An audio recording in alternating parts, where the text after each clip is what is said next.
Okay, what I'm going to do now is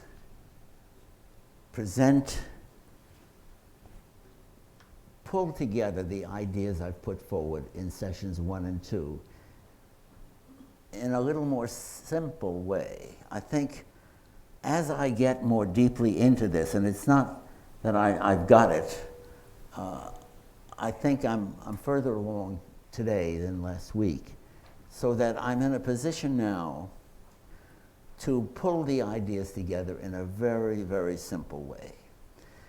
Now, that doesn't mean that it's simple to get into, okay, the evolutionary way of life, whatever that is, and you can now have a clear direction to fulfill your own potentials, and me too.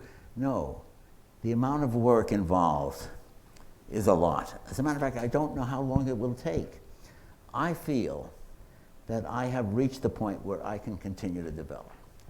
My feeling is it's not just a question of developing. It's a question of developing within a framework of a new way of life, an evolutionary way of life. We don't have that now. We have what I see as a bureaucratic way of life. We don't recognize that very easily. Remember the images of the seesaw and the stairway. So it's simple to understand. We're going to get through that this time and the next, but it's incredibly difficult. Maybe incredible is the wrong word, but it is difficult to actually change one's overall perspective, one's overall worldview, one's overall way of life. But I'm convinced it can be done because I've done it, I think, and I think I can teach it to anyone else. And I'm no different from anyone else. So let me now move ahead with pulling it together. Now I'm going to go around. First, I'm going to do it in a very simple way, a very quick way, rather, and then I'm going to get into the details. The quickest way is just to look at what's on the screen. The key forces within the human being, right there, head, heart, and hand.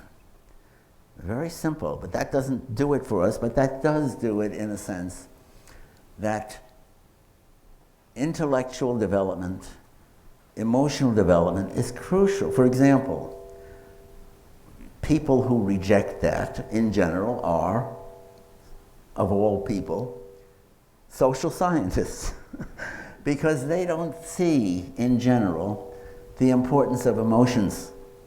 They think that emotions get in the way of knowledge. And that is terrible, but it's the way of the world of social scientists. They somehow think of science as a head trip and not a head-heart-hand trip. Maybe a head-hand trip and not a head-heart-hand trip. So this is very important, to pay attention to emotion. One of the implications of that, if you're a woman and you've learned to express your emotions in general more than most men, you've got something going for yourself that academics don't have. Wow. Okay. So that's the first step. Head, heart, and hand. And the idea is so simple that with head and heart together, hand follows. You'll figure it out. You're committed emotionally, you've got the ideas, that's it. That will push you. Now, not everyone is, I'm not pushing everyone to go in the same direction, lockstep and so on. Some people, the best they can do if they're handicapped or whatever is a little bit more optimism, a little bit more confidence, a little bit more relating to others. That's fine. For other people who are in a different situation, they can do much more. Everyone can do different things. And the knowledge the examples, not just the knowledge. Notice my tendency as an academic, knowledge. The examples of you, of anyone, can contribute to everyone else's understanding.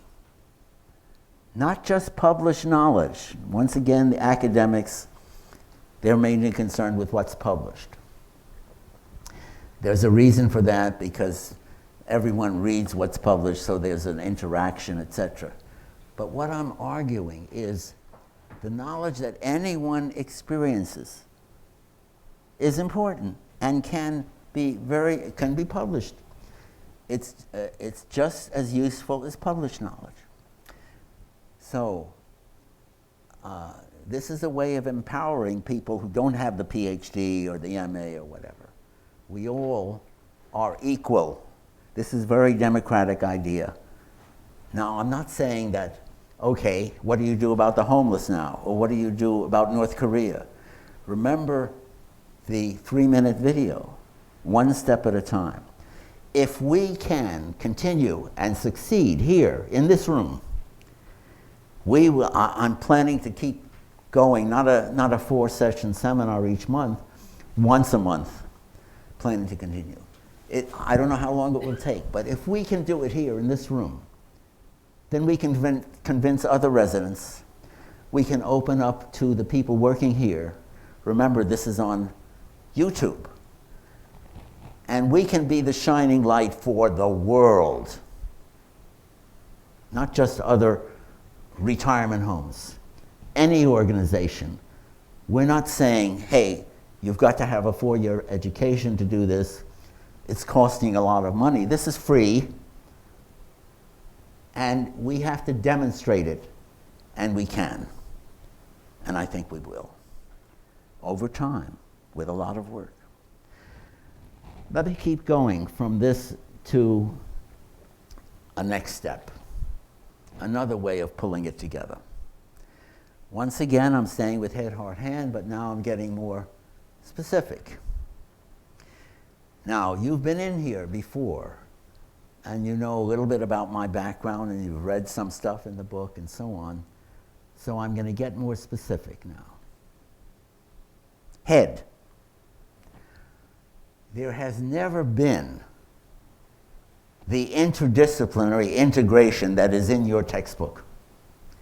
I'm not saying there's not a lot of wonderful books out there that integrate this knowledge or that or the other, but I'm talking about the kind of integration that emphasizes both the development of the individual and changing the world and getting into the whole range of knowledge.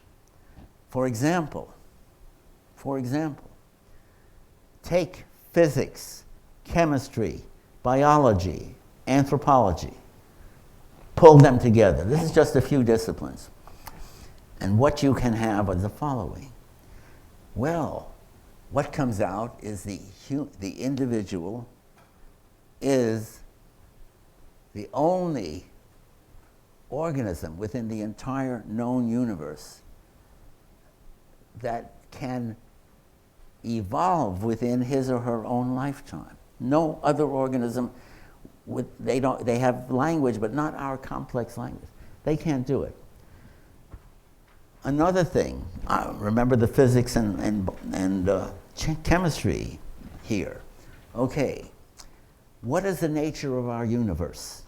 The entire universe. You cannot isolate anything in the universe from anything else. It may take a long time for them to interact. We are in an interactive universe. And strangely enough, you sitting here, are the most interactive creatures in the entire known universe. I'm saying known, we don't know what else is out there, but known. What that means is the universe is depending on us. If we can't continue to evolve, if we destroy ourselves, in a sense, what good is the universe? The universe is going nowhere. So it's not just our own evolution, it's the evolution of the universe itself that's dependent on whether we can. Now, I've been talking positively so far, but anyone alive today knows what's wrong.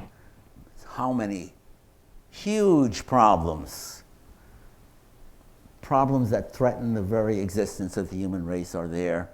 I'm thinking of North Korea, China, Russia as example. I'm thinking of climate change. We have to get moving. We don't have that much time left. There were 11 examples of near war that barely were averted in terms of nuclear war between the Soviet Union and the United States, or Russia and the United States. So we have to move. That's part of our motivation. Now, getting into the head, heart, and hand in a better way. Let me go back to that. Head, then, is we are behavioral scientists. Everyone is a scientist. There is, let me read that. Several things I can read here, if I can get hold of a book. Oh, here's the book. Okay. Page 11. And by the way, well, I don't want to read the Mills interdisciplinary thing. I read that before, but let me read the Kelly. Here we go. Let me get my glasses on here. Okay. George Kelly, a psychologist, in his A Theory of Personality, wrote, now we're into page, not 11, page 14 now. To a large degree, the blueprint of human progress has been given the label science. Let us then have a look at man the scientist, of course, woman the scientist too.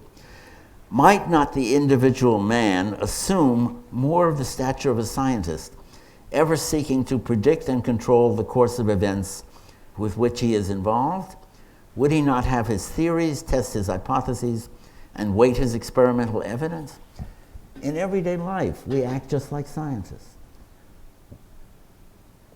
We solve problems, we confront problems, we have hypotheses for how to solve them, we act on the basis of, that's what the scientific method is. So, what I'm pointing toward now, getting into this a little more detail, is we are scientists who can become a new field, behavioral scientists. The way I'm defining that is just opening up to all knowledge of human behavior from all the fields, not just the social sciences, beyond them, from education, from law, from medicine, from physics, from chemistry, from library science. Okay, so now head becomes behavior. We can learn to become behavioral scientists. And the book is a start. There's a lot of knowledge out there that's not in the book. Fine, there's no limit there. All right, what about heart? How can we get more deeply into heart? Well, let's see what I wrote here. Okay. There is a Japanese proverb, an ancient Japanese proverb, and think of heart as, now think of it as vision. How do we get a vision of the potential of the individual? Your potential, mine, everyone's. How do we get the vision of continuing development? How, is that credible to have that idea? And the notion I'm putting forward, of course, is that it is credible, that we're locked into our present vision, which is the seesaw vision. We don't admit it, we're not aware of it too much. The way to get at this was a philosophical thing that happened. It was in the 60s, I believe, and there was a philosopher who was also a biologist, and he was at MIT. I hope I'm not blocking on this thing, but he introduced the concept, emphasized the concept of paradigm, which is fundamental assumptions, absolutely fundamental assumptions about anything. And he influenced lots of academic disciplines. His key idea was this: you've got to get very general. You can't be specialized. So, for example, you can think of, in social science, you can think of, for example, what is an example? Norms, values, goals, whatever. But if you keep getting general, you finally get up to way of life, worldview. That's what he emphasized. And unfortunately, although he tried to influence academia, I know, now I remember. He wrote a book very famous, The Structure of Scientific Revolutions. And he was trying to explain how you move from Newtonian physics to Einsteinian physics. And the way of doing it was, the way it succeeded was nothing less than moving to the most general assumptions. And when you move that way, you have to change the original assumption to the new assumption, just as we have to change from our bureaucratic assumptions to evolutionary assumptions. So the notion then is that that's one piece of credibility. Those ideas have stayed within philosophy, and they haven't really changed the academic world very much. But I'm saying here is credibility, the importance of moving far up the ladder of linguistic abstraction to the level of basic assumptions or paradigms. And then, and only then, will you be able to see the example that I gave of the seesaw and the stairway and how it leads to different ways of life. Okay. Now, we're still in heart, vision. Let me see what else I have here. Okay, there's a lot of stuff. Let me explain the limitations of the book you have and what I'm trying to do that is somewhat different. There were 2 pages that I've given out, that one today and one last time, that focus on the different chapters. So the one last time had to do with the introductory chapter and then chapters 1 and 2. The one today, chapters 3 and 4. Now, supposedly, the one before, well, it emphasized the early chapters of the book, which supposedly emphasize head, intellect. But actually, since when the book was written, we didn't have anywhere near as clear idea as we do now of how to keep head here and heart here. That chapter also has all kinds of information on heart and hand. So today, for example, our focus is on heart, chapters 3 and 4. But as you will see in the what is handed out to you, it also includes information in the book on head and hand. So this is just a product of taking time for us to develop our ideas in a systematic way. As far as credibility, now we're still talking about heart, and there are images that point in that direction. I can do some of them right now. Of course, the images doesn't yield much credibility, but at least they give you a better sense of the importance of heart. So let me do some of that. Happy Talk from South Pacific, the play South Pacific. And Happy Talk was one of the songs there, and the way it went was something like this. If you don't have a dream, how are you going to have a dream come true? The importance of the dream, the vision. Now, organizations in general, they like to talk about what is our vision in this organization or that. I'm doing the same thing. Vision. Without vision, everyone is trying to improve, not everyone, solve problems and so on. But without the vision of a different way of life, they're not going to change the way of life. You have to go up to the most general idea of our entire worldview, way of life, before you can take, for example, school shooting. Okay, how do we do try to do something about school shooting? We try. We have laws, we fight among political leaders, we fight about mental illness, this, that, and the other thing. I'm saying that's fine as far as it goes. It doesn't go far. And what I'm saying is we can do something about school shooting or any other problem if we talk about our way of life. Now that's different, because then what we can offer to potential school shootings is the kind of education that is evolutionary and not leading to a seesaw world. So I'm arguing everything we're trying, there is even a commercial, some of you may have heard this, for shingles. How many of you have heard that commercial for shingles? Raise your hands. Shingles? No, not too many.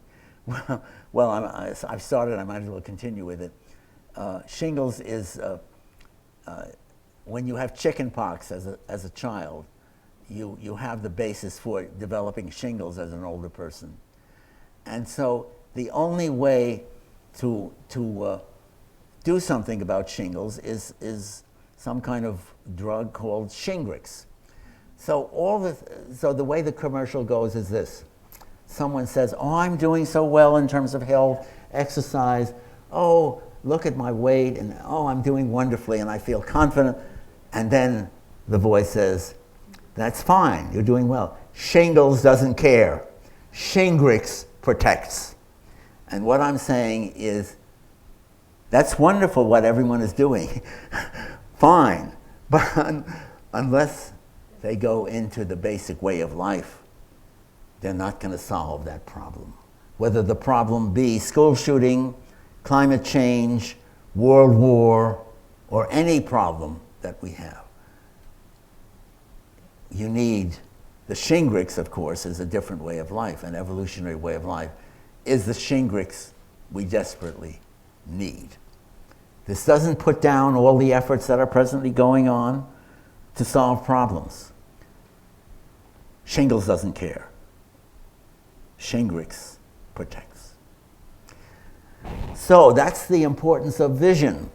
Vision is a vision of Shingrix. Okay. Now, the argument I'm making with regard to head, heart, hand, we have already started the hand thing. We're going to have more of it. I can give you the major study from my perspective that illustrates the power of these ideas for hand. Okay, take the concept of aggression. Aggression includes a great many things, whether racism, sexism, ethnocentrism, whatever, or war, or bullying. What can be done about that? How does what we're doing relate to aggression, more specifically? All right, my best student at Boston University, I'm looking at my watch here, not too bad, Jack Levin,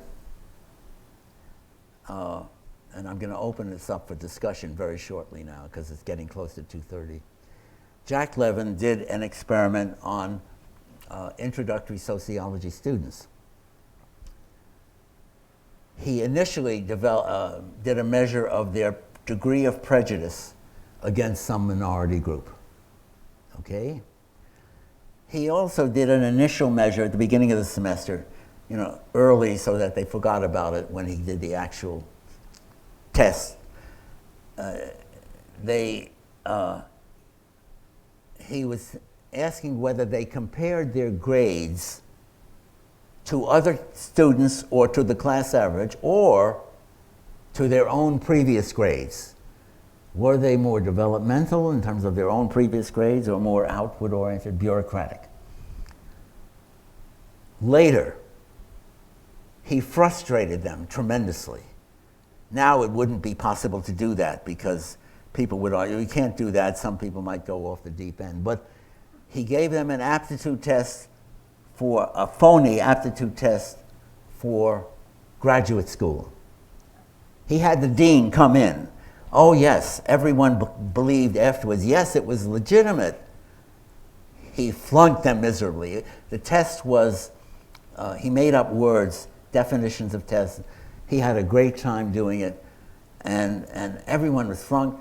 In the test, there were information, oh, the students at Northeastern, look how well they've done.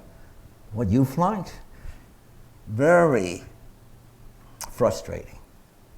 Then he measured once again, their prejudice against a minority group. Lo and behold, the ones who were developmental did not increase their prejudice. The ones who were outward-oriented, bureaucratic, did. Now, I'm not saying that's the only study that illustrates it, lots of other studies, but that's the one that I think is extremely on the mark, that we can change aggression all over the world with getting people to be educated into a developmental way of life, into away from a bureaucratic way of life. Tony Blair, I just happen to remember, former Prime Minister of the UK, was asked, what is your understanding of the most important tasks of the country? And he said, there are three: education, education, and education. Okay, what I'm going to do now, and by the way, let me say, we will be, remember that, let me say one more thing about action, because we've done a little bit on that. And let's see, what did we have? The accentuate the positive, eliminate the, not eliminate the negative, transform the negative, and work with Mr. In Between. That illustrates the approach to action, but we're going to get into that in much more detail next time. But what I want to do right now is open things up to questions, discussion, anything. So I'm going to step down from this, get rid of my glasses, and think of what you might want to ask here.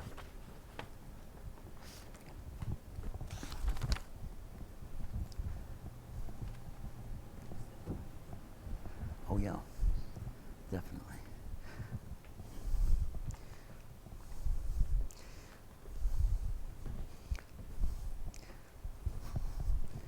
Oh, by the way, there were a couple of other things here. This is in the book. Charles Collins was a black gay guy. It's in one of the, I don't know what page, anyway. So he illustrated for himself by taking all his bows and hogging the stage, and everyone else stood up and applauded because they also felt, emotions. And I might mention music illustrates this so much, the importance of why is music so important in the world, if not the focus of music, emotional development, even a lot of art, emotional development. Art illustrates the importance of head. Okay, let's see if there's another one here. Alice in Wonderland. There's one quote out of the many, Alice in Wonderland, and I would give that as follows. Everyone has won, and all must have prizes. Imagine how that compares to the way our present way of life is, where you can't have sports like that. You can't have all of our, everything is, there's the winners and the losers. So I think we can move in another direction. Okay, enough of me spouting out about what I've done. The floor is now open. Okay, hi. All right, so I'm wondering if you could further elaborate on how people who are in a hopeless situation, who have no hope, who have no money, who have no resources, how are they going to go up the ladder of self-actualization and succeed? They are not going to, realistically, I'm trying to help people who are at the very top, like you and everyone here, move in that direction. And that is difficult. So they're a long way off. But what I am saying is this, that if they can improve a little bit, make them a little bit happier, make them a little bit more confident, that is a wonderful achievement. And I think that can happen if they learn a little bit more about human behavior, become a little bit more behavioral science and so on. So I'm not able, I don't have a vision, a very clear vision of how the world will be if we can change the world. No, my major vision is this. I've changed myself. I can change people close to me. It may take time. If we can do that, imagine if we can change Plymouth Harbor, and then if we can change Sarasota. Imagine what that would do for the entire world if we can provide a vision. And then, to answer your question, to the extent that that can happen, people will be in a better and better position to help people who are very far down and out. I wish I could say, yeah, here's what they should do. No. But the key question that I'm posing here, get away from the idea of immediately, what can you do out there? You can't do anything out there that's very powerful. Shingles doesn't care. Shingrix protects. So you have to work on yourself, mainly. And that will point toward, and how long it will take, I don't know. But I think it can work. I believe it can work if you become dedicated to it. Now, there are some people who have left our group. Sure, they weren't, among other things, probably willing to put in the effort to come another time or another. And what you have to think about is how much are you willing to put in the effort between now and next week, and even after next week? Do you see the possibility of your moving toward your fulfilling your infinite potentials? The way it is from my perspective, and this is maybe a hard thing to say, people are dying throughout the world without having lived more than a fraction of their potential. We all are. Imagine, I have no idea what I can do the rest of my life. I'm 91, going on 92. But my view, the best part of my life is ahead of me, not behind me. I have no idea what I can accomplish. But I think I can accomplish far more than I've ever done before. And I think that's true for everyone here. And for everyone in the world. Okay, focus, some.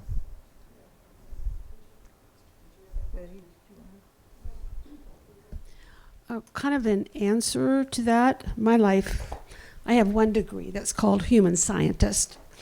And it's really, my background's home economics. It's an applied discipline, so I've been doing this for 60 years. And I want to tell one of the things that happened here in Sarasota County. I was the first and last executive director of the Consortium for Children and Youth of Sarasota County. We needed funds for children that were suffering in Sarasota County. A group of us came together to do something about this. The taxpayers voted it down, would not give a referendum for it. And so someone donated the money for an executive director, and I became that executive director. we had 35 people on my board of directors. You haven't lived until you had a board of directors of 35 people and 7 of them lawyers. We had all the movers and shakers we had really in the town. I also had a board of 36 people that were an advisory board. In 2.5 years, we did it. We had to change the prospect. Now, the fascinating thing for me was we had one issue. You have to concentrate on an issue, and that was funds for children and families. How can we do something about that? And tell how divisive the group was politically. There used to be an abortion clinic on the North Trail. And on a morning, we met at noon. On the morning, we had half of our people were walking the women through the crowd. Some of you may have been around during those years. The other half were chaining themselves to the fence and fighting to keep the people go in. I even had part of my board end up in jail because of this. They would wear their buttons when they would come in, pro-choice and whatever it was, and they'd forget about them. But it was amazing. It stopped. That was one issue, was abortion and right to life, was one issue. That wasn't our issue. And so they dropped that, and to see this come together, all ages, very young, that was the day of the Grey Panthers. Some of you might remember that, but we came together and we did it. I actually was the first and last executive director. We did our job. It's still in existence. I hope it just will survive DeSantis within that. But we did. We came together, but we did your principles. We did your principles. Now, that's all right, I have a thing, I don't need it. Did you want to comment on that? No. All right, let me comment on that. And this is one of the most difficult questions for me to try to answer. We are all aware of what's happening politically in this country in terms of the lack of being able to integrate political leaders and the divisiveness. And one of the reasons I haven't gotten into politics, of course I have political persuasions myself, I just don't get into it. But here's what I'm saying about that. Is there a Democratic physics and a Republican physics? There is not a Democratic behavioral science and a Republican behavioral science. Once we develop that science, it's not, oh, I don't believe in that. Of course, there are people who don't believe in science, physics, and whatever, but they're a tiny minority. We can develop a powerful science of human behavior that will attract Democrats and Republicans. Because they are individuals, and what they have to gain is so much more than what they have to lose. They have to gain their own personal development with no limit. My God, that's what we all want desperately. I'm not saying, oh, okay, it's going to work, it's easy, and so on. The timing also is very difficult. We have to move ahead as rapidly as possible. It's possible to do what you did in the full range of problems that exist. I believe it, and I'm convinced about it, and I'm working toward it, and I think it can be done. But it depends on you folks. If you can keep coming next time, and if you can, influence others over time, and then continue, if you need to work every month. I'm going to have a continuing, this is a workshop, it's not a just seminar. It's up to us. It's up to me, of course, also. It's up to you. I think we can do it. And seeing all of you here, granting that some have left, that is very encouraging to me. This is a decent number of people who have come back for the third session. I wasn't sure each time. How many are going to come back? by coming back, and you have to, of course, sacrifice things to get here. How many of you are not residents? Raise your hands. Okay, that's a large number. That's half. It's a big deal. Anyway, other questions, other comments? We still have some time, quite a bit of time. I can talk about other things too, but I'd rather get more of you to participate. And what in particular I'd love to get is someone who has tried some of these ideas personally in your own life and have come up with either negative answers or positive answers. What has been your experience in working with any of these ideas? Maybe it's simply being encouraged to read the book. It doesn't have to be anything big. But what has brought you back here? Something must have done it.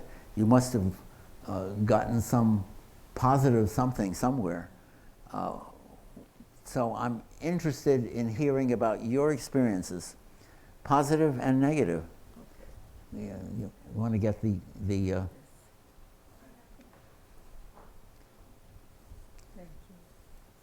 I was just thinking, we're all of us at least retired or semi-retired, and I find that too many people in our age bracket are living to die, really.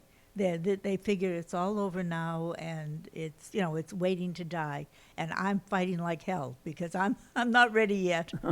I'm sure right till the last second I'll be fighting. So I'm taking classes and I'm doing a lot of different things and trying to encourage other people to do that. But most people I run into in my age group say, I've done everything, I've seen everything, you know, I'm just taking it easy now, I'm going to rest up. And that's the wrong way to go about it. You can keep on improving. So I'm writing Kaizen to everybody every day. Told them what it means. Because I believe in this. I believe that you should keep on going. And I remember when I was teaching that at the end of the year we would sign the autograph books for the kids. They would close the deal. Yeah. Yeah. And you had to say something because they didn't want the teacher's signature. The teacher had to say something. I finally got to the point where I was doing, be the best you. That's what I wrote, be the best you. Oh my God. And I thought, well, if they think about that, that's probably not a bad message. Here at Plymouth Harbor, I was very happy to find a great many people are doing what you're doing. There's so many activities here and so many people. There are people who are giving up, of course, but I would say that the majority of people here are not at Plymouth Harbor. There are a lot of things that you can do here, just like what you're trying to do. So I think what I'm trying to do is to take people like yourself to the next level. In terms of, okay, it's not a question of shingles doesn't care. You can get some Shingrix. And the Shingrix for me is learning to become a behavioral scientist. In other words, starting with what's in the book, moving out to discussions but applying it to your own life. This is what I've been trying to do myself. The temptation is so much, okay, I know it now, I'm going to help someone else. Of course, help someone else, but unless you focus, see, our whole focus is on outward. Love is the answer. Let me read one of the quotes that's I have here somewhere. Let's see if I can get hold of it. Here we go.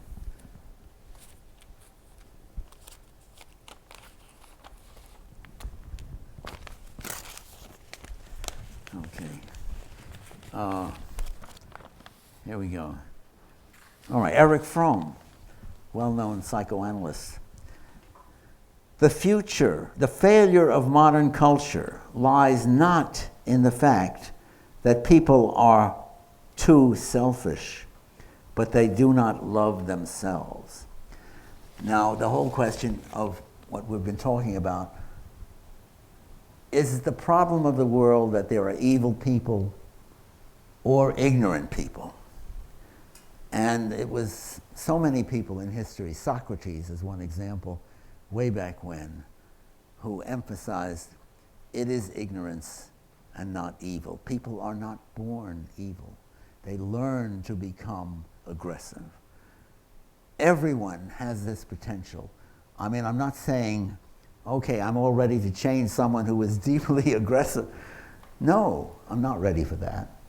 But over time, that person could change. Think, for example, of the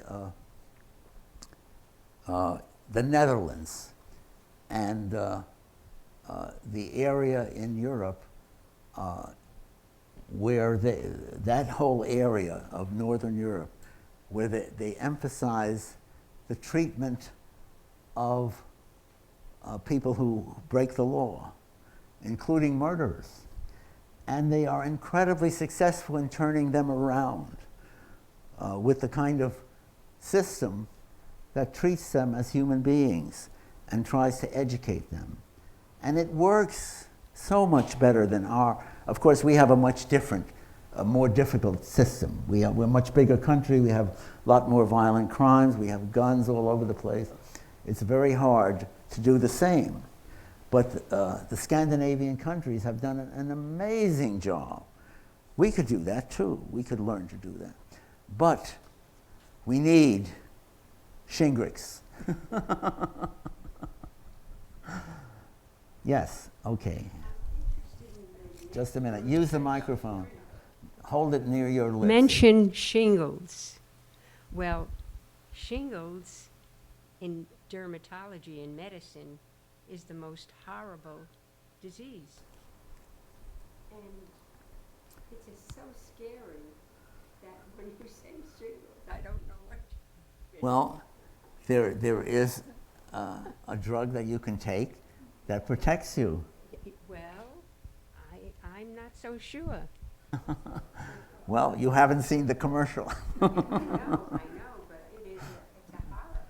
I'll tell you something. I took the drug. I took the 2 shots, and I still got shingles. Oh, really? So Shingrix did not work in Oh, that my. particular case. That's terrible. Well, what I wanted to say in response to what this little course means to me is that I find that I am talking to other people about thinking. And before I took this course, I had gotten kind of lazy and I wasn't thinking. And I needed this, by George. And I find that it is becoming a subject of conversation, of introduction, of sharing the concepts and principles that you have been discussing with us. I've been doing that with other people, and it's wonderful because it's awakened me. Let me respond here. The whole approach is a thinking approach. If you think about it, what we're doing in terms of head, heart, and hand, vision. You have to have a vision, goals based on your ideas. The whole emphasis is it goes from head to heart to hand. That unless you have an interdisciplinary understanding, you can't develop that vision. Unless you go up the general ladder of linguistic abstraction to the most general assumptions of human behavior and deal with our way of life, you're not going to be able to change anything very fundamental. You can improve this. You can increase gun safety. You can maybe stop a war to some extent for a while. But it takes more than that to actually solve, from my perspective, the biggest problems that threaten us, like climate change, where we're doing some inventions. That's fine as far as it goes, but it doesn't go far enough. And the same for the possibility of war. So my feeling is what is needed by far the most is our own thinking about ourselves, our own focus on ourselves, and our own personal development. And then we can start teaching others and learn more from our teaching. But there are so many times that, for example, I put myself down. I haven't done this, haven't done that, and then I repress it immediately, can't, because I don't know how to solve it. But now, little by little, I'm learning to, wait a second, becoming aware. Look, I'm putting myself down, or Joe is putting me down. That's ridiculous. I don't have to take that. I don't have to take my own self-aggression. I can learn from it, learn to be aware of it more, learn to be moving away from people who put me down and toward people who are putting me up. I can do that. Anyone can do that. So I'm optimistic about the possibilities.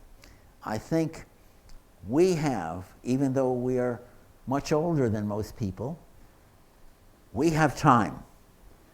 We have a lot of time. We have the resources. We don't have to run around making a living. We can do it. It's up to us. Other comments, questions? Okay, what I have is, yeah, go ahead. Go ahead. The microphone, hold it, the microphone. Climate change. People don't believe. Hold this microphone to yourself. People don't believe that there is climate change. A lot of people, not most people. They don't, right? Yeah. Hold the microphone to your mouth. They Yeah. do not, and it's mind-boggling. It's mind-boggling. But what we have to focus on, once again, is not changing people who are not ready to be changed, but changing ourselves and then changing others who are closer to us, one step at a time. It's very hard to think of it that long range. It's not necessarily long range, but it's a stepwise process. And the whole focus, once again, reading Erich Fromm, let me read it again. The failure of modern culture lies not in the fact that people are too selfish, but they do not love them. In other words, our love of ourselves, our focus on ourselves, that sounds selfish. That's the crucial thing, is what I'm saying. Without that, nothing can happen. I mean, little things can happen, but not the big things that threaten our entire way of life, our civilization, the human race even. Okay, this is it. We are 5 minutes before. I want to give people time to, unless we still have 5 minutes, if anyone else has comments, questions, whatever.